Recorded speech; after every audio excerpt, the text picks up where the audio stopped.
ਬਿਸਮਿਲ੍ਲਾਹਿਰ ਰਹਿਮਾਨਿਰ ਰਹੀਮ। ਜਦੋਂ ਅਸੀਂ ਡਰਾਈਵਰ ਦਾ ਨਾਮ ਸੁਣਦੇ ਆ ਨਾ ਤੇ ਸਾਡੇ ਜ਼ਿਹਨ 'ਚ ਕਈ ਕਬਾਹਤਾਂ ਤੇ ਕਈ ਗੁਨਾਹ ਹੁੰਦੇ ਆ ਤੇ ਡਰਾਈਵਰ ਇਦਾਂ ਦੇ ਹੁੰਦੇ। ਮੈਂ ਕਈਆਂ ਦਿਨਾਂ ਤੋਂ 4-5 ਡਰਾਈਵਰਾਂ ਨੂੰ ਦੇਖ ਰਿਹਾ।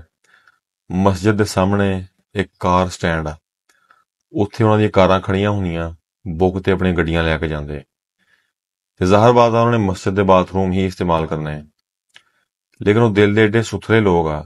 ਮੈਂ ਜਿੰਨੇ ਵੀ ਡਰਾਈਵਰ ਆ ਕੇ ਉਹ ਬਾਥਰੂਮ ਇਸਤੇਮਾਲ ਕਰਦੇ ਆ ਮਸਜਿਦ ਦੇ, ਮੈਂ ਮੁਸਲਸਲ ਕਈ ਮਹੀਨਿਆਂ ਤੋਂ ਉਹਨਾਂ ਨੂੰ ਦੇਖ ਰਿਹਾ। ਹਰ ਹਫਤੇ ਹਰ ਡਰਾਈਵਰ ਮਸਜਿਦ ਦੇ ਗੱਲੇ 'ਚ 500 ਰੁਪਇਆ ਪਾਉਂਦਾ, ਮਹੀਨੇ ਦਾ ਬਣਦਾ 2000 ਰੁਪਇਆ।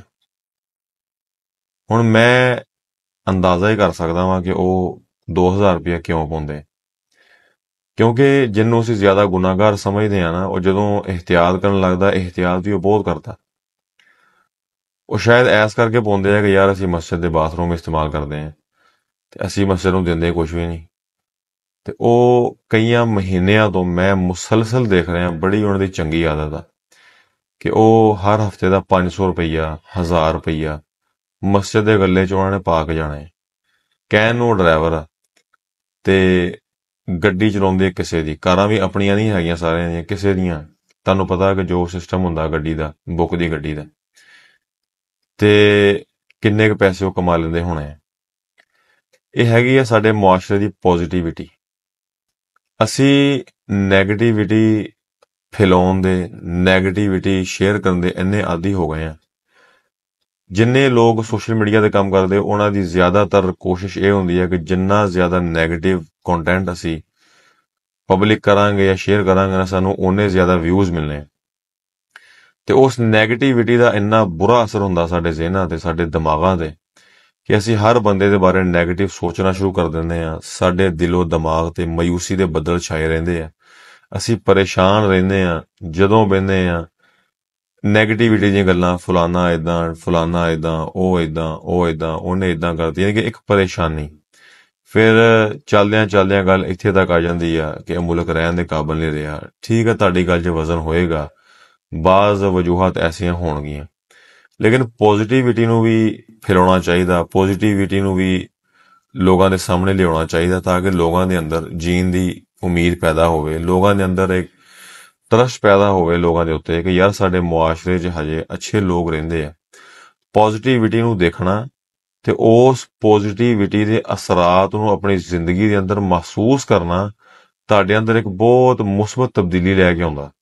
ਤੁਹਾਡਾ ਜ਼ਿਹਨ ਸਾਫ਼ ਹੋਣਾ ਸ਼ੁਰੂ ਹੋ ਜਾਂਦਾ, ਤੁਸੀਂ ਲੋਕਾਂ ਤੇ ਟਰਸਟ ਕਰਨਾ ਸ਼ੁਰੂ ਕਰਦੇ ਆ।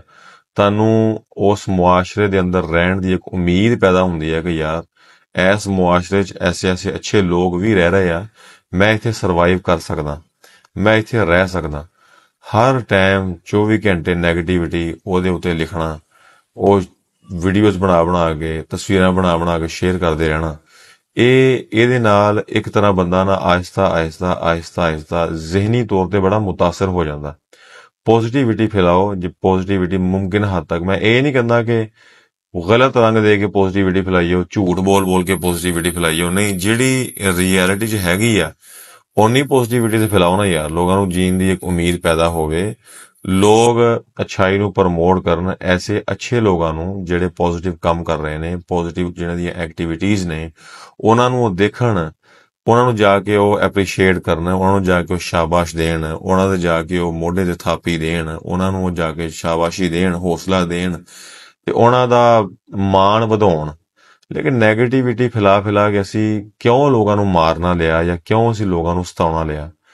ਤੇ ਸਾਡੇ ਮੁਆਸ਼ਰੇ ਦੇ ਅੰਦਰ ਬੜੇ ਪੋਜ਼ਿਟਿਵ ਕਰੈਕਟਰ ਵੀ ਹੈਗੇ ਆ, ਪੋਜ਼ਿਟਿਵ ਚਿਹਰੇ ਵੀ ਹੈਗੇ ਆ, ਉਹ ਲੋਕਾਂ ਨੂੰ ਦਿਖਾਉਣੇ ਚਾਹੀਦੇ ਆ ਤਾਂ ਕਿ ਇੱਕ ਬੈਲੈਂਸ ਰਵੇ, ਨੈਗੇਟਿਵਿਟੀ ਦੇਖ ਕੇ ਵੀ ਤੇ ਪੋਜ਼ਿਟਿਵਿਟੀ ਵੀ ਦੇਖ ਕੇ। ਅੱਲਾਹ ਤਾਲਾ ਸਾਡੇ ਮੁਆਸ਼ਰੇ ਦੇ ਜਿਹੜੇ ਪੋਜ਼ਿਟਿਵ ਕਿਰਦਾਰ ਨੇ, ਅੱਲਾਹ ਤਾਲਾ ਉਹਨਾਂ ਨੂੰ ਆਪਣੀ ਹਿਫਾਜ਼ਤ 'ਚ ਰੱਖੇ। ਅੱਲਾਹ ਤਾਲਾ ਸਾਨੂੰ ਵੀ ਆਪਣੇ ਆਪ ਨੂੰ ਬਦਲਣ ਦੀ ਤੌਫੀਕ ਅਤਾ ਫਰਮਾਵੇ, ਲੋਕਾਂ ਦੇ ਬਾਰੇ ਮੁਸਬਤ ਸੋਚਣ ਦੀ, ਮੁਸਬਤ ਕਰਨ ਦੀ ਤੌਫੀਕ ਅਤਾ ਫਰਮਾਵੇ।